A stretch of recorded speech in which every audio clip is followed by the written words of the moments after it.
और वो नहीं दिया। वो कह दिया कि हम उसको उनको दे देंगे। वो कौन सी मांग है? तो उसी समय की कमिटमेंट है सरकार की, वो तो उसी समय दे देनी चाहिए थी। लोगों को 3-3 ऑपरेशन करवाने पड़े और आ गई।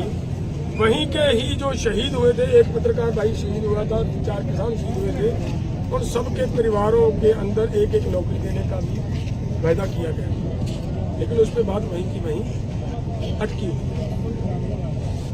मामला ये है कि उनके ऊपर अभी उन्होंने ये मान लिया कि हम वो कर देंगे।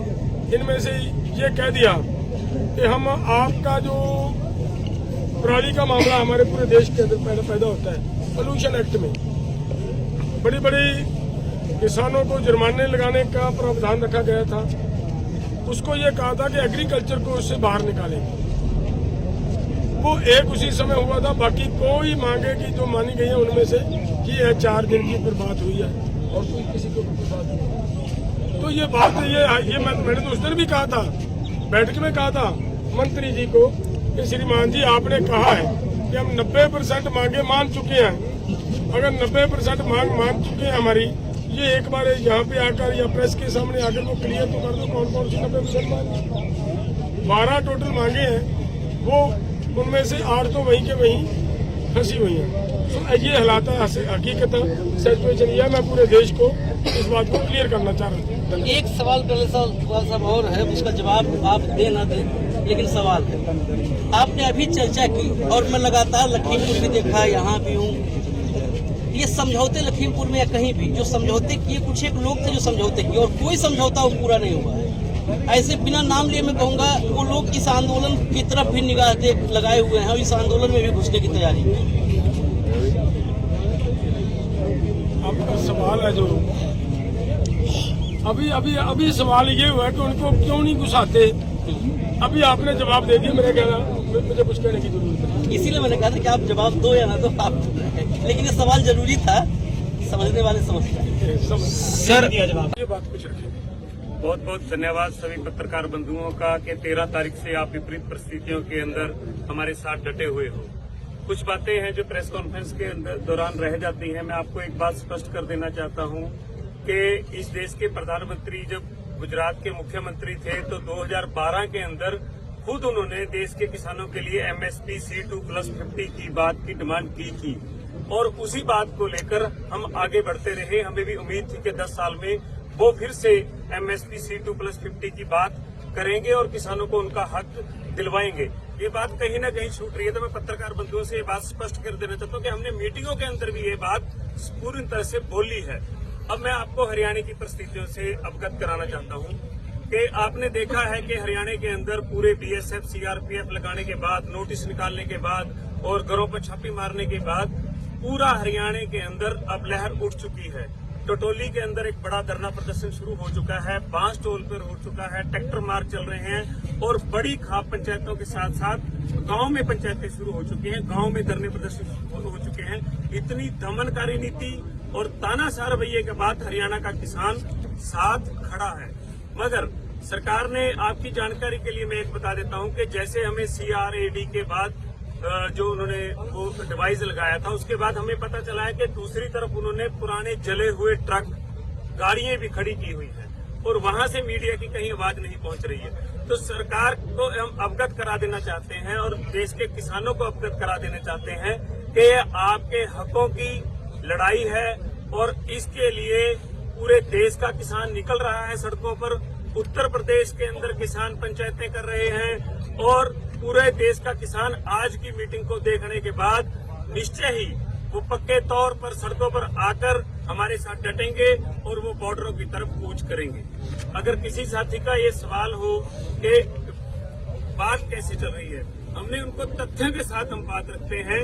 कल ही रिपोर्टें पेश हुई हैं, जो क्रिसल की रिपोर्ट थी, जो credit rating information services of limited की रिपोर्ट थी, जिसने बिल्कुल पर्दाफाश कर दिया कि जो लाखों करोड़ों की बात होती है MSP के लिए, उसके लिए सिर्फ 21,000 करोड़ रुपए ही चाहिए और वो भी एक समय के लिए। वो उन्होंने बिल्कुल स्पष्ट कर दिया है। और रही कर्ज मुक्ति की बात, तो आप जितने भी चुनावी मैनिफेस्टो हैं 2000 से लेकर चाहे वो किसी 4 से लेकर अब तक के, सब में क्लियर लिखा हुआ था कि हम किसानों को, मजदूरों को कर्जा मुक्त करेंगे और ये मजदूरों का भी उतना ही मोर्चा है, किसानों का भी उतना ही मोर्चा है और उतना ही मोर्चा है जो देश के आदिवासी जल जंगल जमीन की लड़ाई लड़ रहे हैं, ये उनका भी बराबर का मोर्चा है, अकेला सिर्फ किसानों का मोर्चा नहीं। धन्यवाद। ਡੱਲੇਵਾਲ ਜੀ, ਬਾਕੀ ਕਿਸਾਨ ਜਥੇਬੰਦੀਆਂ ਦੇ ਜਾਬਤਾ ਕੀ ਸੰਪਰਕ ਦੇ ਵਿੱਚ ਹੈਗੇ ਹੋ, ਕਿਉਂਕਿ ਰਾਹਾਂ ਹੁਣੇ ਵੀ ਲਗਾਤਾਰ ਕਹਿੰਦੇ ਕਿ ਅਸੀਂ ਇਹਨਾਂ ਦੇ ਨਾਲ ਤਾਂ ਨਹੀਂ ਆ ਰਹੇ ਪਰ ਵੈਸੇ ਸਪੋਰਟ ਕਰ ਰਹੇ ਹਾਂ। ਔਰ ਉੱਥੇ ਇਹ ਵੀ ਇੱਕ ਕਿਹਾ ਜਾ ਰਿਹਾ ਕਿ ਕਾਲ ਰੱਖੀ ਬਾਕੀ ਜਥੇਬੰਦੀਆਂ ਨਾਲ ਤਾਲਮੇਲ ਨਹੀਂ ਕੀਤਾ ਗਿਆ, ਇਸ ਕਰਕੇ ਬੜਾ ਸਵਾਲ ਹੋ ਰਿਹਾ। सवाल पूरा कर सकते और वो नहीं दिया, वो कह दिया कि हम उसको उनको दे देंगे। वो कौन सी मांग है? तो उसी समय की कमिटमेंट है सरकार की, वो तो उसी समय दे देनी चाहिए थी। लोगों को 3-3 ऑपरेशन करवाने पड़े और आगे वहीं के ही जो शहीद हुए थे, एक पत्रकार भाई शहीद हुआ था, 4 किसान शहीद हुए थे, और सबके परिवारों के अंदर एक नौकरी देने का भी वायदा किया गया, लेकिन उस पर बात वहीं की वहीं अटकी हुई। मामला ये है कि उनके ऊपर अभी उन्होंने ये मान लिया कि हम वो कर देंगे। इनमें से ये कह दिया कि हम आपका जो पराली का मामला हमारे पूरे देश के अंदर पैदा होता है, पोल्यूशन एक्ट में बड़ी बड़ी किसानों को जुर्माने लगाने का प्रावधान रखा गया था। उसको ये कहा था कि एग्रीकल्चर को उससे बाहर निकालेंगे। वो एक उसी समय हुआ था, बाकी कोई मांगे की जो मानी गई है उनमें से ये है 4 दिन की ऊपर बात हुई है और कोई किसी के ऊपर बात नहीं। तो ये बात ये मैंने तो उस दिन भी कहा था, बैठक में कहा था मंत्री जी को कि श्रीमान जी आपने कहा है कि हम 90% मांगे मान चुके हैं। अगर 90% मांग मान चुके हैं हमारी, ये एक बार यहाँ पे आकर या प्रेस के सामने आकर वो क्लियर तो कर दो कौन कौन सी 90% मांग। 12 टोटल मांगे हैं, वो उनमें से 8 तो वहीं के वहीं फंसी हुई हैं। तो ये हालात है, हकीकत सिचुएशन ये है। मैं पूरे देश को इस बात को क्लियर करना चाह रहा हूँ। एक सवाल पहले साहब और है, उसका जवाब आप दे ना दें, लेकिन सवाल है। आपने अभी चर्चा की और मैं लगातार लखीमपुर भी देखा, यहाँ भी हूँ। ये समझौते लखीमपुर में या कहीं भी जो समझौते किए, कुछ एक लोग थे जो समझौते किए और कोई समझौता वो पूरा नहीं हुआ है। ऐसे बिना नाम लिए मैं कहूँगा वो लोग इस आंदोलन की तरफ भी निगाह लगाए हुए हैं और इस आंदोलन में भी घुसने की तैयारी है। आपका सवाल है जो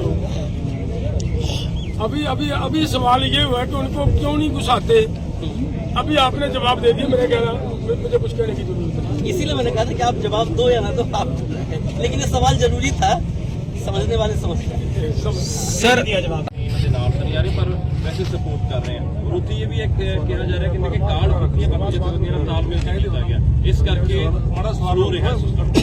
सवाल पूरा कर सकते ਥੋੜਾ ਕਵਰ